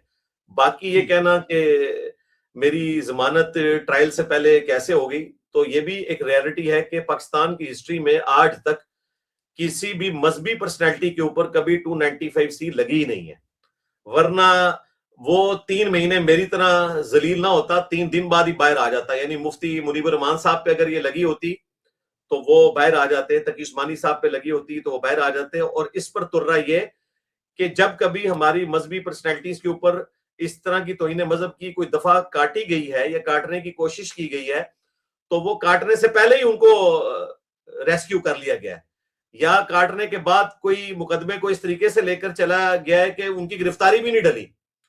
तो इस तरह के भी केसेस हैं। तो मेरा केस इस एतबार से यूनिक है कि मेरे साथ जो कुछ हुआ ये मुझसे पहले कभी भी किसी दीनी स्कॉलर के साथ हुआ ही नहीं है, वरना कोई प्रेसिडेंट होता। हाँ, मेरे बाद अगर किसी के साथ हो और वो 103 दिन से ज्यादा अंदर गुजारे तो फिर मैं उसको सेकंड करूंगा कि वाकयातन एक कोई मिसाल कायम हो गई है। तो फिल वक्त तो मैं अपनी जात में एक इकलौती मिसाल हूं। अल्लाह ना करे कि किसी को इस तरह की तकलीफ से गुजरना पड़े। अच्छा, एक आपका बयान जो है ना वो हर कुछ माह के बाद मैं देखता हूँ, कभी टिकटॉक पे नजर आ जाता है, कभी किसी और सोशल मीडिया प्लेटफॉर्म पे, और उसके साथ फिर कोई और बयान भी चल रहा होता है। आपके ऑब्वियसली सुनने वाले बहुत सारे लोग हैं, वो बयान है कि अगर इस्टेब्लिशमेंट अब अगर जाए सऊदी अरब में भी और किसी चीज उधर छत पे भी खड़े होके वो कहें, तो फिर भी उनको कोई उनकी बात नहीं मानेगा। मतलब इतने खुदा न खास्ता वो गैर मोतबर हो गए। तो वो बयान किस कॉन्टेक्स्ट में है, वो बार बार शेयर किया जाता है, और फिर जब आप कहीं पे तारीफ कर रहे होते हैं तो लोग वो पिछला बयान चला रहे होते हैं कि जो इतने गैर मोतबर हैं वो इतने ज्यादा मोतबर कैसे हो गए। नहीं तो किसने किसने क्या किया मोतबर हो गए हैं? मेरे मोतबर होने वाला बयान बताएं किधर है जो मैंने कहा कि मोतबर हो गए हैं और अवाम को ये यकीन आ गया कि पाकिस्तान की पॉलिटिक्स में एस्टेब्लिशमेंट की कोई इन्वॉल्वमेंट नहीं है। मैंने कभी ये कहा है? तो मेरा तो बयान वही है, अपनी जगह के ऊपर है। मैंने तो उसमें कोई ठीक। तब्दीली नहीं की है। और अब ये उसमें बयान भी एक खान साहब के निकाले जाने के बाद था। ये एक हजरत बगोड़ा साहब जो बैठे हुए हैं यूके में, उन्होंने मेरे ऊपर झूठा इल्जाम लगाया कि जब खान साहब वजीर आजम थे तो उस वक्त वो उनके हक में बात करता था। ये उनके निकाले जाने के बाद का बयान है मेरा, और मैं आप इस मेरे बयान ख्याल के ऊपर में आज शायद तक कायम हूं। हमारे दोस्त इमरान रियाज का जिक्र कर रहे हैं। उस क्या वो तो अब आपने 2-3 दफा जिक्र किया है बरतानिया का। तो आप इमरान खान साहब से मिलना भी चाहते थे उस जमाने में, आपने कहा था इमरान रियाज से कि मेरी मुलाकात करवा दें। मैंने तो नाम नहीं लिया, आपने खुद ही नाम ले दिया। मैं नहीं चाहता था मैं नाम लूं जी। मुझे कोई शौक नहीं मिलने का। और दूसरी बात, मैं अगर एस्टेब्लिशमेंट का छोड़ा हुआ बंदा हूं तो मैं उन हजरत बगोड़ा साहब की इस डॉक्ट्रिन को वैसे ही खत्म कर दूंगा एक जुमले से। अगर मैं खुद एस्टेब्लिशमेंट का छोड़ा हुआ मोहरा था तो मुझे खान साहब से मिलने के लिए बगोड़ा साहब की जरूरत थी? नहीं उस आप जरा वक्त तो खुद लॉजिकली बताएं। उस जो वक्त शायद आपके घोड़ा साहब ताल्लुकात मेरे ना हो। ऊपर ये इल्जाम लगा रहे हैं, अगर मैं एस्टेब्लिशमेंट का छोड़ा हुआ बंदा हूं तो मुझे किसी भगोड़े की जरूरत है वक्त के प्राइम मिनिस्टर को मिलने के लिए? अल्लाह का शुक्र है मैं आज तक कभी भी किसी पॉलिटिकल लीडर को नहीं मिला, ना कभी मैंने फोन पे बात की, ना कभी किसी एस्टेब्लिशमेंट के बंदे के साथ मेरी इस हवाले से कभी कोई डिस्कशन हुई। हाँ, हमारे जो रियासती इदारों के लोग हैं, हमारी इंतजामिया, कभी डिप्टी कमिश्नर या पुलिस के लोग, अगर मुझे वो अपनी एकेडमी के कभी सिक्योरिटी के पॉइंट ऑफ व्यू से बुलवा लें वो एक अलग बात। अदरवाइज मेरे कोई इस किस्म के किसी के साथ ताल्लुकात नहीं। मैं आज तक कभी आईएसपीआर की किसी ब्रीफिंग के अंदर शामिल नहीं हुआ जहां पे ये सारे उलमा बैठे होते हैं। ये पिछले दिनों भी 2500 उलमा जमा हुए तो मैं तो वहां पे मौजूद नहीं था। मुझे अगर आपको कोई बुलाया बुलाए गया था भी तो मैं वैसे? इनकार कर देता हूं। बुलाया गया था ये जो पिछले दिनों कन्वेंशन हुआ जिसमें तमाम उलमा आए थे, नहीं, आपको बुलाया? वो नहीं, बिल्कुल नहीं बुलाया गया था। उसकी वजह यह है कि मुझे बुलाने का रिस्क कौन ले सकता है, क्योंकि मैं तो सफेद जवाब दूंगा कि भाई मैं इस सिस्टम का हिस्सा नहीं बनना चाहता। उन्हें मेरी तबीयत का पता है। देखें, जो बंदा पीटीआई की सोशल मीडिया पे मकबूलियत का लिहाज नहीं कर रहा और अकेला बंदा उनके पूरे बयानिए को उलट के रख देता है जो झूठ बोलते हैं मेरे बारे में, तो उसको कौन अपने मकसद के लिए इस्तेमाल कर सकता है? मुझे तो ठीक। पीटीआई की सोशल मीडिया के लोग नहीं इस्तेमाल कर सके तो एस्टेब्लिशमेंट कैसे करेगी? अच्छा, इसमें एक चीज ये भी है इंजीनियर साहब कि अब जिस तरह आप जो लोग मुल्क छोड़ के चले गए, किसी आप भगोड़ा भी कह रहे हैं, और ऑब्वियसली कुछ साफियों की तरफ आपका इशारा है। अब आप नहीं समझते कि उनके साथ जो यहाँ पे हुआ, जिस तरीके से गायब कर दिया गया, जिस तरीके से मुकदमात बने, तो कहीं ना कहीं थोड़ी सी सिंपैथी होनी चाहिए। उनके साथ ज्यादती हुई, अगर आप भी उनको भगोड़ा कहेंगे तो आप तो एक तरह से उस सारी चीज को जस्टिफाई कर रहे हैं कि वो डिजर्व करते हैं कि उनके साथ ये हो। बिल्कुल मैं आपके साथ हूं। बिल्कुल आप दुरुस्त कह रहे हैं, मैं आपके साथ हूं इस मामले में, लेकिन एक एक्सेप्शन के साथ। ये मैं भगोड़ा उनको कह रहा हूं जो नवाज शरीफ साहब को यहां से जाने पर भगोड़ा कहते थे, जरदारी साहब को यहां से जाने पर भगोड़ा कहते थे। और उस वक्त जब हम उनसे पूछते थे तो ये हमें उस वक्त ये पट्टी पढ़ाते थे कि अगर वो सही है तो अदालतों का सामना करें ना। और जब हम ये कहते थे कि अदालतें कंप्रोमाइज हैं तो वो कहते थे नहीं नहीं। अब वही सारी बातें ये कर रहे हैं, तो इसलिए इनकी डॉक्ट्रिन में इनको भगोड़ा कहा जाता है। अगर इन्होंने दूसरों को भगोड़ा ना कहा होता तो हम ये बात इन पर ना करते। इनको हम रियलाइज करवा रहे हैं ये बात कह के कि आप दूसरों के बारे में कमेंट्स करते थे, आज आप उसी हीट से गुजरे तो आपको अंदाजा हुआ।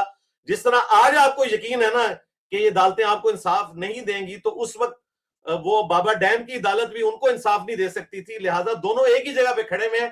मेहरबानी करके इंजीनियर साहब को नजरियाती होने का कोई इस तरह की बात ना करें। हम इनको बताना चाह रहे हैं आप आपस की लड़ाई लड़ें, आप दोनों एक ही तरह।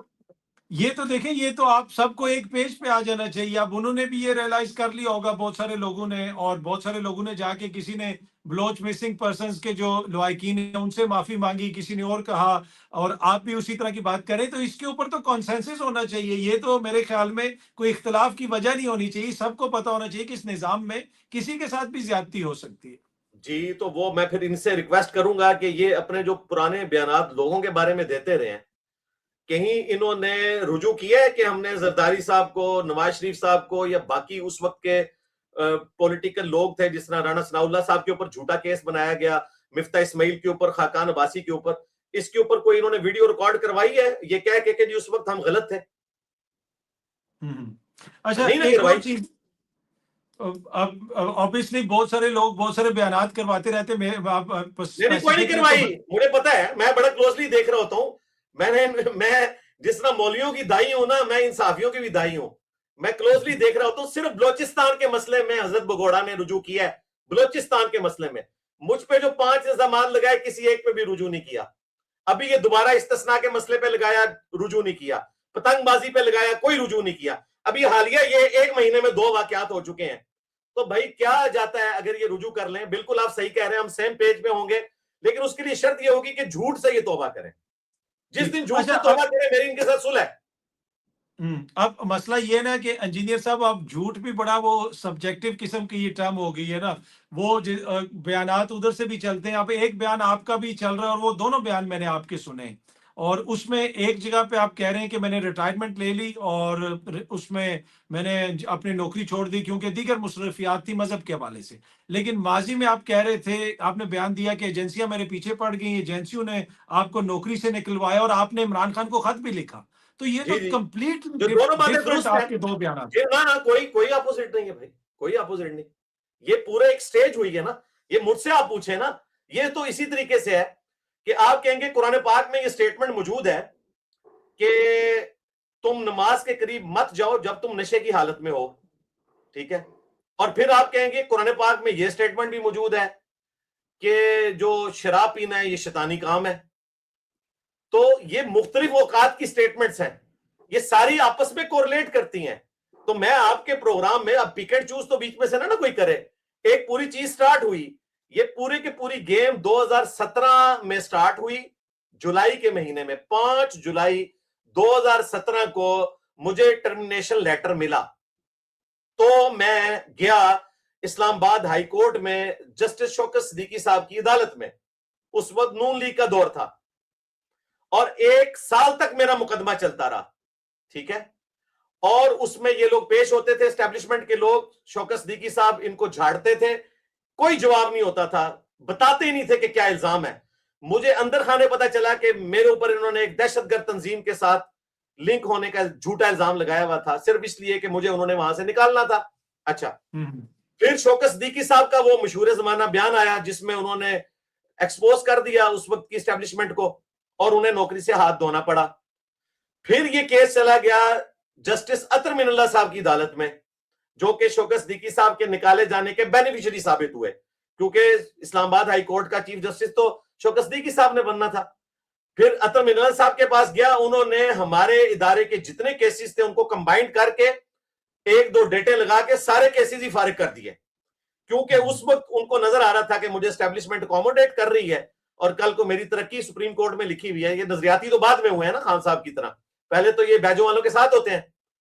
तो इसने, अतर मिनल्ला ने मेरा केस फारिग किया। अब ये भी बयान उठाएंगे कि जी ये तो कह रहा था शौकत सिद्दीकी की अदालत में लगा हुआ है, बाद में अतर मिनल्ला साहब को कह रहा हो। भाई सारी बातें दुरुस्त हैं, हमसे आगे पूछो।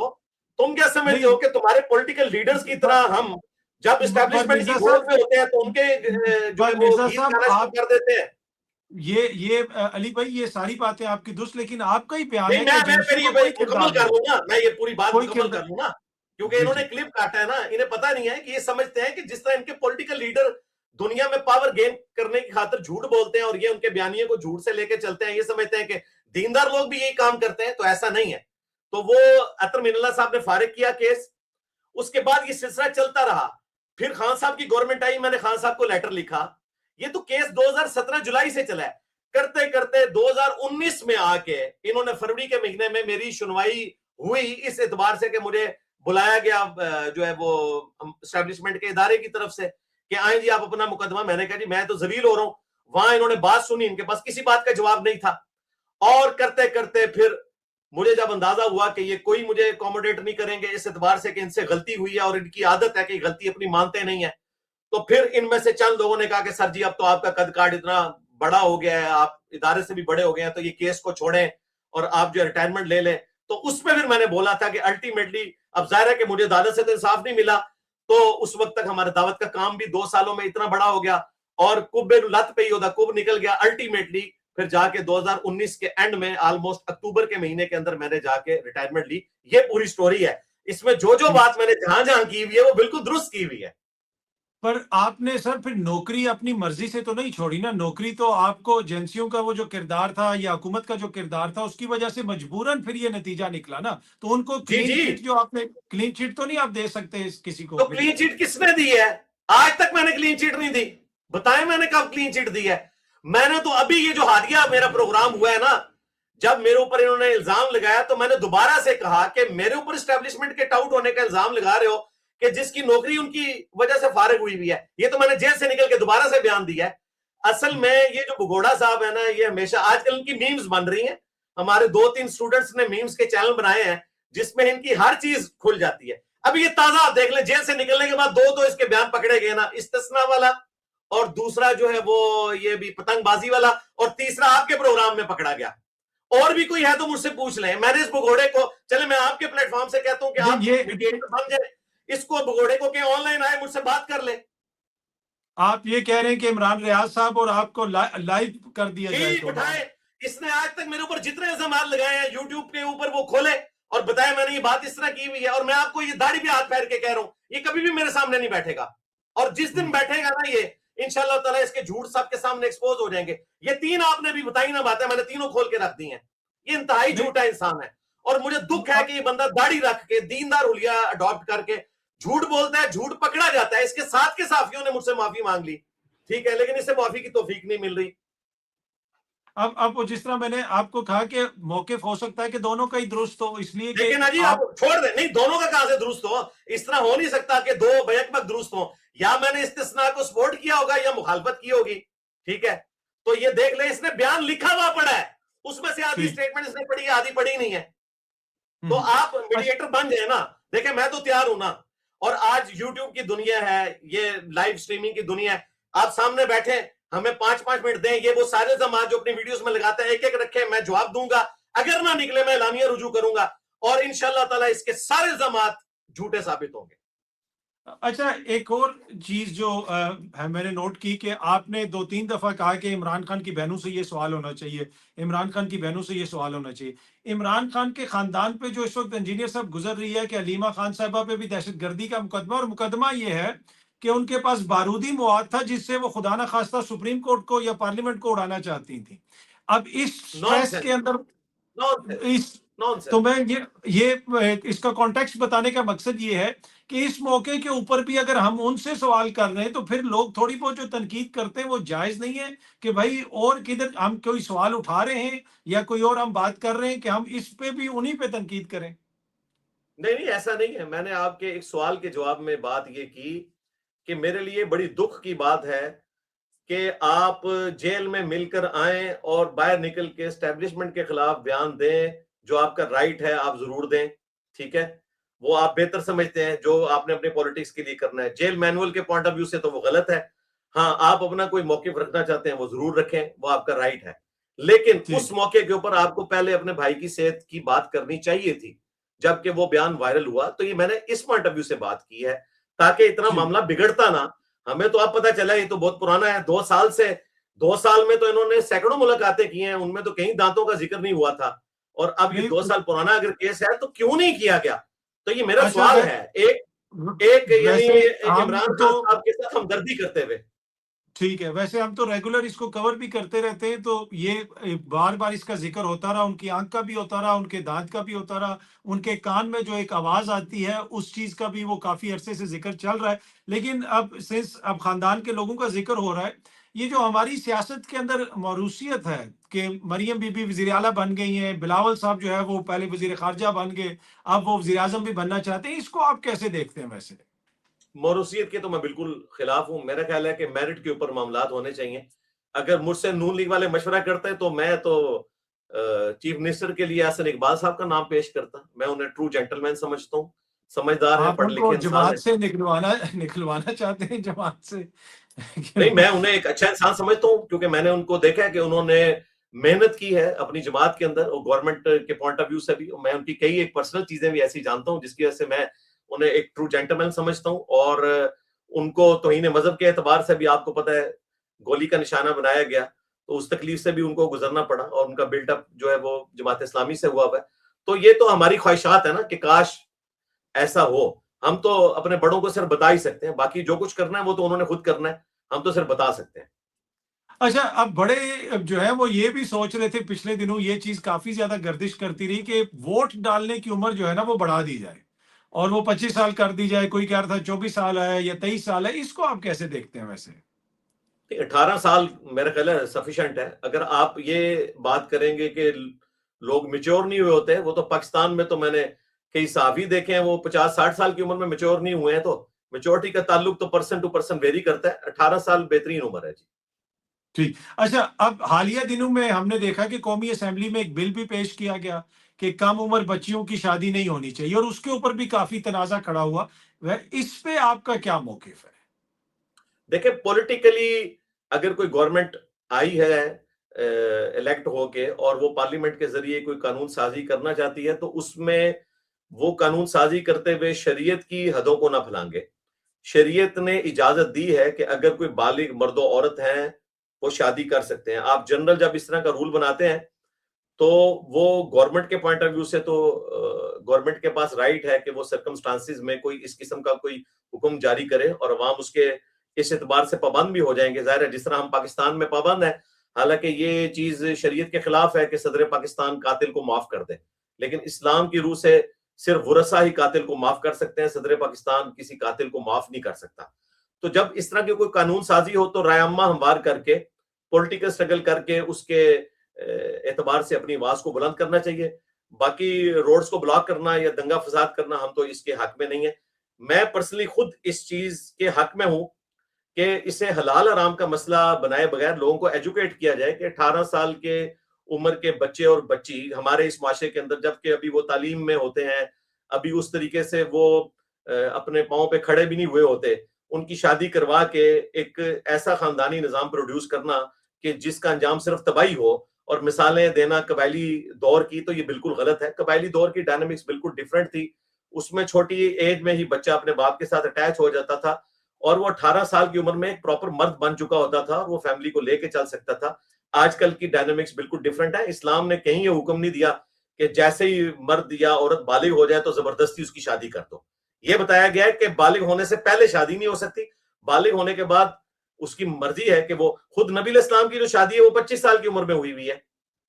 मैं उलमा से जरा सवाल पूछूंगा कि नबी इस्लाम ने तो 18 साल की उम्र में खुद शादी नहीं की है। तो ये जज्बाती बातें होती हैं, कुछ चीजों को देखना चाहिए, गवर्नमेंट को भी देखना चाहिए कि उसे कोई इस एतबार से जुर्म भी ना बना दे, और राय अम्मा को हमवार किया जाए, लोगों को एजुकेट किया जाए। अच्छा, ये आजकल आपको पता है कि नई नई सियासी पार्टियां भी बन रही हैं। एक तो हमारे पुराने फेवरेट सिंगर हैं जवाद अहमद साहब, उनकी पार्टी तो काफी पुरानी है और वो जी अक्सर जो है वो उसके हवाले से वो बात भी करते रहते हैं। अब हमारी फ्रेटर्निटी से एक और सहाफ़ी हैं इकरारुल हसन साहब, उन्होंने भी जी कोई अवाम राज अवामी तहरीक का आगाज कर दिया है। इसको आप कैसे देखते हैं? क्या नौजवानों के लिए किसी पार्टी की जरूरत है? मेरा ख्याल है पॉलिटिक्स में आना हर बंदे का राइट है। इकरारुल हसन साहब अगर ये समझते हैं कि मुझे एक और आवाज के तौर पर सामने आना चाहिए तो उनका राइट है, बिल्कुल। जरूरत तो रहेगी जी हमेशा। उसकी वजह यह है कि पाकिस्तान में पॉलिटिक्स जो है वो माजी अगर देखा जाए लोगों का, तो हर कोई अपने अपने जमाने में प्योर डेमोक्रेटिक नहीं रहा, और जब उसे हुकूमत से निकाला जाता है तो डेमोक्रेसी की बात करना शुरू कर देता है। उस एतबार से इकरारुल हसन साहब ये समझते हैं कि हम जो है अवाम की आवाज बुलंद करेंगे, और उसमें उन्होंने अनाउंसमेंट की है कि मैं कोई भी पोस्ट नहीं लूंगा, अगरचे मैं इस पार्टी का चेयरमैन भी हूं, इसके बावजूद मैं कभी कोई पोस्ट नहीं लूंगा। तो उनका राइट है जी, उन्हें सामने आना चाहिए। अच्छा, वैसे आप कभी इंजीनियर साहब कोई कभी जहन में ख्याल आया कि इसके साथ साथ जो कुछ आप काम कर रहे हैं एक पॉलिटिकल स्ट्रगल भी की जाए? अगर आप बड़े पैमाने पे तब्दीली लाना चाहते हैं वो तो तब भी मुमकिन होगा जब उसमें सियासत भी इन्वॉल्व हो। तो आपने कभी ऐसा सोचा कि सियासत में आने का? नहीं जी, बिल्कुल नहीं। मुझे कभी वसवसा भी नहीं आया, अल्लाह का शुक्र है। सोचना तो दूर की बात, मैं इसे वसवसे से ताबीर कर रहा हूं। पाकिस्तान में जो कि एक सिक्योरिटी स्टेट है, वहां पे मैं नहीं समझता कि मुस्तकबिल करीब तो छोड़ दें, मुस्तकबिल बईद में भी हम कभी भी इस एतबार से यहाँ कोई डेमोक्रेटिक गवर्नमेंट ला सकते हैं कि जो एस्टेब्लिशमेंट के साथ कंप्रोमाइज ना हो, ये हो ही नहीं सकता। उसकी वजह है कि हमारे साथ कई एक ऐसी चीजें अटैच हैं जो, यानी हमारे उस्ताद जावेद अहमद गामदी साहब कहते हैं ना, हमें कुछ मर्ज जो है वो पैदाइशी लगे हुए हैं। तो आप पैदाइशी मर्ज देख लें, अगर आपका कैमरा इसके वजन को उठा सकता है तो मैं आपको बता देता हूँ कि कितने अफसोस की बात है। और ये एक दीनदार बंदा ये बात कर रहा है कि जिसने दीन की खातिर कई एक तकलीफ बर्दाश्त की हैं, कि पाकिस्तान एक ऐसे पॉलिटिकल लीडर ने बनाया जो एक सेकुलर लीडर था, जो जर्नैल नहीं था, जिसने कुत्ते भी पाले हुए थे, जो सिगार भी पीता था, जो पैंट शर्ट पहनता था, जो अंग्रेजी बोलता था। बानिए पाकिस्तान वो है। लेकिन जब पाकिस्तान बन गया तो पाकिस्तान पे कब्जा उन लोगों का हो गया कि जो उनके साथ मैच ही नहीं खाते थे। यानी हमारा अशराफिया, ख्वाह वो उलमा का तबका हो, ख्वाह वो एस्टेब्लिशमेंट का तबका हो, ना मोहम्मद अली जिन्ना साहब कोई मौलवी थे कि मौलवी इस मुल्क के ऊपर कब्जा करने की कोशिश करते, और ना वो कोई जर्नैल थे कि उन्होंने कोई जंग करके मुल्क हासिल किया होता। वो पॉलिटिशियन थे, लेकिन कब्जा जो है वो मौलवियों का, एस्टेब्लिशमेंट का हो गया। ठीक। अच्छा, इसमें ये जो आपने बात की है कि कोई भी ऐसी हुकूमत नहीं बन सकती जिसको कहीं ना कहीं से सपोर्ट ना हो। अब ये बड़ा इंपॉर्टेंट और बड़ा पर्टिनेंट जो है पॉइंट है। अब जो नई सियासी जमातें बनाने की भी बात करते हैं कि नौजवानों के लिए नई सियासी जमात हो या मिडिल क्लास के लिए नई सियासी जमात हो, लेकिन जब तक बुनियादी मसला हल नहीं होगा कि जो वोट जिसको डाला जाए वो उसको निकले, मियाँ साहब को पड़े तो मियाँ साहब को निकले, खान साहब को पड़े तो खान साहब को निकले, जब तक ये प्रिंसिपल सेटल नहीं होगा, आप समझते हैं कि सारी स्ट्रगल का कोई फायदा है? कोई फायदा नहीं। बिल्कुल आप ठीक कह रहे हैं, मैं 100% एग्री करता हूँ। बिल्कुल, ये हाथी के पांव में सबका पांव जो आपने बात की है। लेकिन इस ख्वाब तक हमने पहुंचना कैसे है, इसे शर्मिंदा ताबीर कैसे करना है, तो वो वही चीज है जो खान साहब के दौर में जब अपोजिशन लीडर थे, मौजूदा प्राइम मिनिस्टर शहबाज शरीफ साहब, तो उन्होंने कहा था कि चार्टर ऑफ डेमोक्रेसी और चार्टर ऑफ इकोनॉमी हम मिल बैठ के लिख लेते हैं। और अगर ये लिखा जाता तो ये सूरत हाल ना होती। आज से इसकी इब्तिदा की जाए और इसमें फ्रंट से लीड करना चाहिए। इस वक्त की हुकूमत को, हमारे प्राइम मिनिस्टर साहब को फ्रंट से लीड करना चाहिए। नवाज शरीफ साहब भी आए सामने और जरदारी साहब भी आए, इमरान खान साहब को इन्वॉल्व करें और बाकी लोगों को भी, मौलाना फजल रहमान आप साहब को समझते देखें। हैं सारे कि 70 इसमें प्लस हो चुके हैं, चार्टर ऑफ डेमोक्रेसी और चार्टर ऑफ इकोनॉमी लिखे। इसमें इंजीनियर साहब, आप समझते हैं कि जिस तरह हमारी अदलिया है उसका भी किरदार होगा, फिर आपकी जो एस्टेब्लिशमेंट है उसका भी किरदार होगा, जब तक ये सारे सतून किसी चीज पे एग्री नहीं करेंगे। चार्टर ऑफ डेमोक्रेसी तो पहले भी हुआ था, कुछ ही सालों के बाद बीबी की भी मुलाकातें हो रही थी, मियाँ साहब के भी जो है वो मामला चल रहे थे, तो उसका कोई फायदा नहीं हुआ। नहीं, कुछ फायदा तो हुआ ना जी, हुकूमत तो नहीं ना गिराई गई। हुकूमतों ने तो 5 साल अपने पूरे किए ना। ये तो मसला, यानी पर आप वो देखेंगे वजीर कि आजम नहीं, सर वजीर आजम को नहीं 5 साल पूरे करने दिए गए ना, यूसुफ रजा गिलानी को भी घर भेज दिया हाँ जी, गया, हाँ जी, हाँ जी। मियाँ साहब वो को भी गलत आधे हुआ, रास्ते। बिल्कुल। हाँ, बिल्कुल गलत हुआ। देखे ना, वो मुकफाते अमल पाकिस्तान में तो फौरन हो जाता है ना। जो कुछ गिलानी साहब के साथ हुआ वही कुछ बाद में मियाँ साहब के साथ भी हो गया। और रहा मामला जो आपका ये कहना कि आर्मी चीफ को और चीफ जस्टिस को, बल्कि चीफ जस्टिस नहीं, अब तो आईनी अदालत के चीफ जस्टिस जो है उनको भी बीच में इन्वॉल्व होके कंसेंसस के साथ किसी मामले पे पहुंचना चाहिए। बिल्कुल मैं एग्री करता हूँ कि जाहिर है कि मेन प्लेयर जो है वो तो इसमें हमारी एस्टेब्लिशमेंट है, उनको इन्वॉल्व किए बगैर ये सारी चीजें मुमकिन नहीं है। अच्छा, एक और जो चीज आजकल हम देख रहे हैं, गजा पीस बोर्ड में पाकिस्तान ने उसमें शमूलियत भी इख्तियार कर ली, और अब इस तरह की इतलात भी हैं कि अगर कोई अमन फोर्स बनती है तो ऐन मुमकिन है कि वो मांग ले हमसे कि हम उसमें कंट्रीब्यूट करें। आप इसको देखते कैसे, जो वहां पे जंग बंदी हुई और ये जो सारे मामला चल रहे हैं, और उसमें मुसलमान जो ममालिक हैं, जो बड़े मुसलमान ममालिक हैं, 62 मुसलमान ममालिक हैं, वो भी इसमें पेश पेश हैं, तो आप कैसे देखते हैं सारी डेवलपमेंट को? देखिए, उसमें 9 जो डोमिनेंट मुसलमान ममालिक हैं वो शामिल हैं, और उसमें टॉप ऑफ लिस्ट जो है सऊदी अरब, जो कि इस वक्त उम्मत का इमाम है। हर एतबार से जाहिर है कि उम्मत में अक्सरियत जो है वो अहले सुन्नत की है 85%, और उनका रिप्रेजेंटेटिव जो है वो सऊदी अरब है, और फिर तुर्की भी, पाकिस्तान भी, मिस्र भी, बाकी लोग भी। इसमें जो पाकिस्तान का मौकिफ है मैं उसको सेकंड करता हूँ। जो DGISPR ने कुछ अर्सा पहले सहाफियों को बुलवाया था, इस्लामाबाद भी और फिर लाहौर भी, और उन्होंने बार बार ये चीज सामने रखी। शायद आप भी उनमें शामिल होंगे, मेरा ख्याल है आप सेकंड जी करेंगे जी। उस बात को कि हम किसी ऐसी फोर्स का हिस्सा नहीं बनेंगे जो कि वहां पर जो पॉलिटिकल स्ट्रगल करने वाले लोग हैं या इवन जो आर्म कन्फ्लिक्ट कर रहे हैं, इसराइल के खिलाफ जिहादी तंजीम, मैं नाम नहीं ले रहा क्योंकि यूट्यूब पे फिर कोई स्ट्राइक आ जाती है, तो उसे डिसआर्म करने के लिए हमारी फौज इस्तेमाल नहीं होगी, हम सिर्फ पीस कीपिंग के लिए इस्तेमाल होंगे।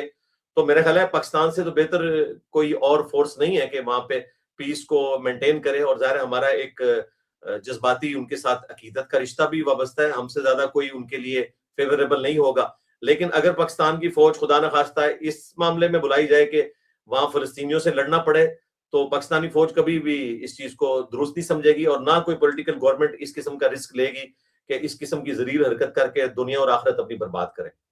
अच्छा, ये जो पॉलिटिकल गवर्नमेंट्स की सपोर्ट होती है इंजीनियर साहब, जो अवामी उनको तायद हासिल होती है, वो बड़ा मैटर करती है जब आपने मुश्किल फैसले लेने होते हैं। 3 साल हो गए तकरीबन, 2022 से ये लोग आ चुके हैं इक़्तिदार में, ऑलमोस्ट 4 साल होने वाले हैं। आपको लगता है कि ये, अगर आप पॉलिटिकल पॉइंट्स की बात करें, इन्होंने पॉइंट्स गेन किए हैं, इनकी मकबूलियत में इजाफा हुआ है, कोई मामलात बेहतर हुए हैं, खान साहब की मकबूलियत कम हुई है? क्योंकि आप जो डिफरेंट तबकात के लोग हैं ना, आप उनसे मिलते हैं, कोई आपका अफसर भी आता है, आपको आम बंदा भी मिलने आता है, मुख्तलिफ लोगों से आपकी इंटरेक्शन रहती है। आपकी इस पे क्या टेक है? देखिए, हमारा तो जो प्रीवियस हिस्ट्री में तजुर्बा है वो यही है कि जब कोई पॉलिटिकल लीडर जेल के अंदर होता है तो मकबूल वही होता है। जब तक नवाज शरीफ साहब थे तो रेलिवेंट थे, रोजाना उनकी खबरें आती थी। जब से इमरान खान साहब अंदर हैं तो जाहिर है इस वक्त वो पॉपुलर है। और आप माजी में भी चले जाएं, जुल्फकार अली भुट्टो साहब जितना अरसा अंदर थे तो वो पॉपुलर थे। ये तो एक नेचुरल पेस है। और पाकिस्तान में तो मिजाज यही है कि जो जेल के अंदर होता है वो मकबूल होता है, और जो बाहर होते हैं और वो हुकूमत में भी हो तो जाहिर है वो उतने मकबूल नहीं होते। इसमें तो कोई दूसरी राय नहीं है। पर जिस तरीके से खान साहब की पार्टी को खत्म करने के लिए उनसे सिंबल भी ले लिया गया, उसके बावजूद वो, आप फॉर्म 45-47 की बहस को छोड़ दें, उसके 47 पे भी वो सबसे ज्यादा उन्होंने वोट लिए। ये एक अनप्रेसिडेंटेड चीज थी जो हमने पहले पाकिस्तान में इस तरह नहीं देखी। Would you agree? आप इससे एग्री जी जी, करेंगे? बिल्कुल 100% मैं आपके साथ एग्री करता हूँ। उसके पीछे रीजन ये है कि देखें, नवाज शरीफ साहब ने वोट को इज्जत दो का नारा लगाया और एक बयानिया खड़ा किया और बड़ी तवाना आवाज उस वक्त बनी। फिर वो अपने बयानिए से पीछे हट गए। वो बयानिया जो है वो खान साहब ने ले लिया और उन्होंने उसमें मजीद वैल्यू एडिशन की, और उसका रिजल्ट यही निकलना था जो अब हमारे सामने। अच्छा, एक और चीज जो मैं आपसे पूछना चाह रहा था कि मैंने आपका एक क्लिप देखा जिसमें आप कह रहे थे कि बहुत सारे लोग मिलने की ख्वाहिश का इजहार करते हैं, जज भी फोन करते हैं, जर्नैलों की कॉलें भी आती हैं, लेकिन हम सिर्फ इतवार वाले दिन मिलते हैं। जी हाँ, जी हाँ। तो सिर्फ आपकी मुलाकात इतवार वाले दिन होती है? और ये कौन से जज हैं, कौन से जर्नल हैं जो आपसे मिलने आते हैं? कोई आम बंदा भी मिलने आए तो उसको भी आप मिल लेते हैं कि सिर्फ बड़े बड़े लोगों से ही मुलाकातें होती हैं? नहीं, मैं सबको मिलता हूँ अल्हम्दुलिल्लाह। और सैकड़ों लोग हर संडे को आते हैं शनाख्ती कार्ड दिखा के, ताकि हम नोट कर लें कि वो कहाँ से आए हैं।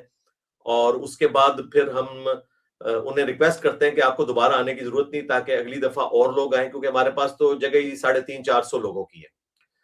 इससे ज्यादा हो तो फिर सीढ़ियों में खड़ा होना पड़ता है। तो ये जो लोग भी यहाँ पर आते हैं वो अल्हम्दुलिल्लाह सबके साथ एक तरीके से सलूक किया जाता है। सबके साथ मैं मुसाफा करता हूँ, सबके साथ तस्वीर खिंचवाता हूँ।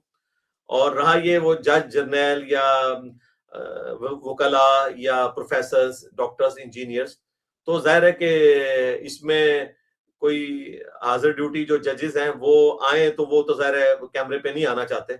तो उनसे कभी कभार कभी कोई फोन पे कोई मसला कोई शरई तौर पे डिस्कस करना चाहे तो मैं कर लेता हूँ। हाँ, रहे जहां तक जर्नैल्स का मामला है तो वो रिटायर्ड जर्नैल आते हैं। हाजिर ड्यूटी जर्नैल्स के साथ तो हमने कभी रिस्क नहीं रखा कि उनके साथ कोई फोन पे बात की जाए, क्योंकि फिर बात कहीं और से और निकल जाती है। तो मैं कोई अपना ऐसा वीक पॉइंट नहीं देता कि कल को मेरी कोई कॉल जो है रिकॉर्ड हुई भी बाहर आ जाए। तो इस तरह का कोई मामला है ही नहीं, अल्लाह का शुक्र है, बेदाग माजी है मेरा। ठीक। अच्छा इंजीनियर साहब, आजकल डील की बातें हो रही हैं, और कुछ तो जो हुकूमती हमायत करने वाले हमारे साफी दोस्त हैं वो इतने दिल बर्दाश्ता हो गए कि उन्होंने तो इस तरह की वीडियोस बनाना शुरू कर दी कि बस मामला हल हो गया है, खान को रिहा कर दिया जाएगा। आप कैसे देखते हैं? आपने ऑब्वियसली इन सारी चीजों को बड़ा क्लोजली मॉनिटर भी करते हैं। आपको डील की इसमें कोई गुंजाइश नजर आ रही है कि कोई डील मिल जाएगी खान साहब को और कोई नरमी होगी उनके साथ? नहीं, नरमी वाला मामला तो कुछ हो सकता है, डील वाला तो मुझे नजर नहीं आता। बिल्कुल हम्म, दूर दूर तक नजर नहीं आता। मेरे ठीक। पास कोई खबर नहीं है, लेकिन जी जी। मैं ख्वाबों की दुनिया में नहीं रहता। मुझे पता है कि अब चंद एक जुमले में ऐसे बोलूंगा, फिर लोग अपनी अपनी मर्जी के जुमले काट लेंगे और उसे अपने तरीके से इस्तेमाल करेंगे। वरना तो मैं खुल के बात कर लेता, लेकिन मैं वर्डिक्ट दे देता हूँ इसके ऊपर कि मुझे कोई डील नजर नहीं आती। ठीक।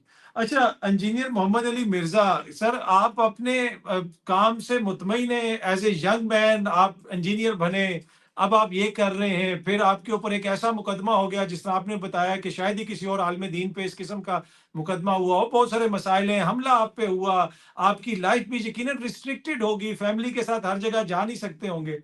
अगर कुछ चीजें तब्दील करने का मौका मिले तो आराम से सुकून से नौकरी करें और इस तरफ ना आए, क्या आप ये तब्दील करेंगे या फिर भी यही रास्ता चुनेंगे? नहीं, मैं तो बस अब जाहिर है कि हुसैनियत का जो रास्ता इख्तियार किया है इसी में आगे बढ़ूंगा, क्योंकि अब तो मैं अपनी लाइफ कंक्लूड कर चुका हूं ना। 9 दफा मर्डर अटेम्प्ट मेरे ऊपर हो चुकी, 10वीं दफा तो मेरे सर में गोली मारी 295C कटवा के। अब मेरी 48 ईयर्स प्लस उम्र हो चुकी है। इस उम्र में तो इंसान को अपनी लाइफ कंक्लूड करनी चाहिए। और मेरे कई एक क्लास फेलोज जो हैं वो अपनी नेचुरल डेथ फौत हो चुके हैं। मुझे तो अल्लाह ताला ने अभी भी जिंदगी दी हुई है, तो मैं इसी दावत के काम को, कुरान और सुन्नत के मनहज को, तौहीद की दावत को, अहलुल बैत अलैहिमुस्सलाम के मुकदमे को इंशाअल्लाह लेकर चलूंगा इंशाअल्लाह ताला। ठीक। अच्छा, कोई ऐसी चीज जो आप मिस करते हैं बीइंग ए पब्लिक फिगर ना, बहुत सारे लोग होते हैं कि यार ये चीज मैं मिस करता हूँ, मेरी कोशिश है, ख्वाहिश होती है क्रिकेट जाके खेलूं या फलानी जगह पे जाऊं, कोई ऐसा कभी होता है कोई कि ये चीज बड़ी मिस करता हूँ? हाँ जी, मैं एक चीज बहुत ज्यादा मिस करता हूँ, वो फजर की नमाज है, जमात के साथ पढ़ना, वो मैं उसको बड़ा एंजॉय करता था। खुसूसन अहले हदीस की मसाजिद के अंदर जहां पर कुरान पाक अच्छा खासा पढ़ा जाता है, आधे घंटे की 25 मिनट की नमाज होती है, और मेरी सबसे फेवरेट नमाज पूरी जिंदगी में फजर की नमाज रही है। और मैं पैदल मस्जिद तक जाता था और तसल्ली से कुरान सुनता था। और जाहिर है मुझे कुरान पाक का तर्जुमा भी उस तरीके से देखने की जरूरत नहीं है, मुझे इतनी अरबी आती है कि कुरान पाक समझ आ रहा होता है। और उसी की एक्सटेंशन के तौर पर जो क़यामुल लैल का इशू था कि मैं अहले हदीस की मसाजिद में क़यामुल लैल किया करता था रमज़ान मुबारक में, और मेरी साल की सबसे बड़ी एंजॉयमेंट ही रमज़ान में कुरान सुनना था। तो उससे मैं इस एतबार से महरूम हुआ हूँ। इस चीज़ का दुःख मेरे साथ रहेगा। अच्छा, आप क्या चाहते हैं लोग आपको कैसे याद रखें? एक कंट्रोवर्शियल आलम दीन, एक तब्दीली लाने वाला शख्स, इसलिए कि आपने बहुत सारी चीज़ों में ना, आप एज़ ए कैटलिस्ट आपको देखा जाता है। आपने बहुत सारी चीज़ों को तब्दील किया, आपने जो टिपिकल मौलवी है उसकी इजारादारी को चैलेंज किया। तो आप याद कैसे रहना चाहेंगे? मैं जी मुसलमानों के प्लेटफॉर्म से उसी तरीके से याद रखा जाऊं जिस तरह के हजरत मार्टिन लूथर ने किया था, कि उन्होंने 16वीं सदी ईसवी के आगाज के अंदर चर्च के बाहर 95 पॉइंट्स लटकाए थे और लोगों को बताया था कि हर कोई शख्स अपने खुदा के साथ डायरेक्ट ताल्लुक करे, बीच में से आप पादरीज़म को निकाल दें, हर शख्स अपने खुदा के साथ ताल्लुक कायम कर सकता है। उस जमाने में लोग पॉप को पैसे देते थे और उसके जरिए अपने बुजुर्गों के गुनाह बख्शवाया करते थे। तो इसके खिलाफ मार्टिन लूथर ने आवाज बुलंद की। जो कुछ भी वो क्रिश्चियनिटी को जिस हवाले से दुरुस्त समझते थे, हमारी तो खुशनसीबी है कि हमारे पास तो खत्म नबूवत सल्लल्लाहु अलैहि वसल्लम की बरकत से अल्हम्दुलिल्लाह कुरान पाक महफूज है। इन्ना नहनु नज़्ज़लना ज़िक्र व इन्ना लहू लहाफ़िज़ून। तो मैं अपने आप को मुसलमानों के यहाँ मार्टिन लूथर प्लस समझा जाए अगर मुझे, तो मैं इसको पसंद करूंगा, एक एक्सेप्शन के साथ। और वो ये है कि उनकी वजह से तो एक फिरका बन गया, क्योंकि उन्होंने पूरे सिस्टम को ललकारा, लेकिन अल्हम्दुलिल्लाह मैंने फिरका नहीं बनाया, कोई मस्जिद नहीं बनाई, कोई मदरसा नहीं बनाया। चंदे इनको देते हैं, नमाजें इनके पीछे पढ़ते हैं, बरेलवी, देवबंदी, अहले हदीस, शिया सबको मुसलमान समझते हैं और दिल से मोहब्बत करते हैं और ख्वाहिश करते हैं कि अल्लाह ताला इनके अंदर जो गलतियां हैं वो दूर करे। हमारे भाई हैं और इनके साथ हम मोहब्बत का जज्बा रखते हैं। मैं आखिर में छोटा सा सवाल आपसे करना चाहूंगा, जितनी इसकी सेंसिटिविटी को मद्देनजर रखते हुए आप जवाब दे सकते हैं, कि जितने भी मुख्तलिफ ये जो फिर आपने फिरकों का जिक्र भी किया, और पर मैंने ये देखा है कि उन सब के अंदर ही कहीं ना कहीं आपके हवाले से तहफुजात पाए जाते हैं, ऑल दो, और फिर एट द सेम टाइम उन सारे फिरकों से ताल्लुक रखने वाले लोगों को मैं जानता हूं जो आपको सुनते भी हैं, जी हाँ, कुछ जी हाँ। आपकी तनकीद करते हैं, कुछ बड़ी तारीफ करते हैं। तो ये आपने कैसे अचीव किया कि आपने सबको अपने खिलाफ भी कर लिया और सब के अंदर से अपने कुछ सपोर्टर भी बना लिए? वो ये तो रब्बो ही अचीव हो गया जी, ये अल्लाह की तरफ से हुआ है। मैंने कोई अचीव करने की खातिर नहीं किया। हुआ ये कि मैंने जब अहलुल बैत अलैहिमुस्सलाम का मुकदमा जो है वो अवाम के सामने रखा, तो अहले तशय्युअ की तरफ से एक मोहब्बत का इजहार उन्होंने किया, उनके उलमा ने भी और अवामुन नास में भी लोग थे मेजॉरिटी में कि जिन्होंने इस चीज को एक्सेप्ट किया। और वो इस वजह से किया कि मैंने उनकी हक बात कबूल कर ली कि ये मुकदमा उनका दुरुस्त है। इसी तरीके से जब मैंने तौहीद के ऊपर आवाज बुलंद की और कब्र परस्ती के खिलाफ मैंने जिहाद किया, तो अहले हदीस हजरात में और देवबंद में उलमा और उनके वामुन्नास ने एक्सेप्ट किया कि हाँ, ये जो बिदात आई है इनके खिलाफ बोलना चाहिए। तो ये वजह बनी है। इसके पीछे ये रीजन नहीं थी कि मैंने किसी को खुश करने की खातिर किया। अगर खुश करने की खातिर किया होता तो सारे मुझसे खुश होते ना। सारे तो खुश नहीं है, वो अपने अपने मतलब की बातों में खुश हैं। जहां मैं उनके ऊपर नक्द करता हूं वहां पर वो खुश नहीं है, उसमें तो इकट्ठे हो जाते हैं। लेकिन ये बात हकीकत है कि अवामुन्नास, इन तमाम फिरकों की मेजॉरिटी, अल्लाह का शुक्र है, ख्वाह वो पॉलिटिकली किसी भी जमात के साथ अटैच है, अवामुन्नास मुझसे मोहब्बत करते हैं और ये मेरे पास सरमाया है अल्हम्दुलिल्लाह। इंजीनियर मोहम्मद अली मिर्जा साहब, बहुत शुक्रिया sir, thank you so much आपके टाइम का।